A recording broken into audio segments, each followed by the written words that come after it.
සුබ සන්ධ්‍යාවක් සිදු දෙනාට මම අද සුවිශේෂී මාතෘකාවක් තෝරගත්ත ඔයගොල්ලෝ වෙනින් කතා කරන්න කියලා.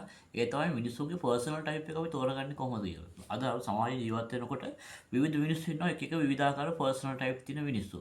ඉතින් ඩිස් ටයිප් පර්සනැලිටිස් කියන්නේ මොනවද? අද මම ඔයගොල්ලන්ට ප්‍රධාන වශයෙන් කතා කරනවා ඩී ටයිප් පර්සනල් මිනිස්සු කියන්නේ කවුද කියලා.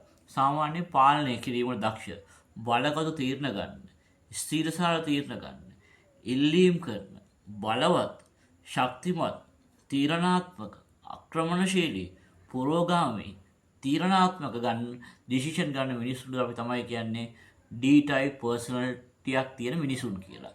ඉතින් ඕගොල්ලන්ගේ උදාහරණයක් විදිහට ඕගොල්ලන්ගේ කම්පැනි බොස් ගත්තොත් එයා සාමාන්‍යයෙන් D type person කෙනෙක් වෙන්න පුළුවන්.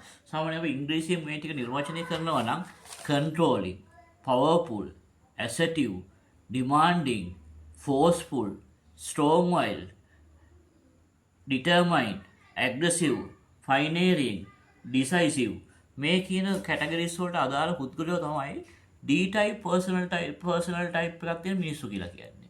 ඉතින් ඕගොල්ලන්ගේ මොන type එකේද පුද්ගලයෝ ඕගොල්ලෝ ඉන්නේ මොන personal type එකේද කියලා ඕගොල්ලන්ට හොඳට අවබෝධයක් ලබා ගන්න පුළුවන් මම මේ කියපු කරුණු වලින්.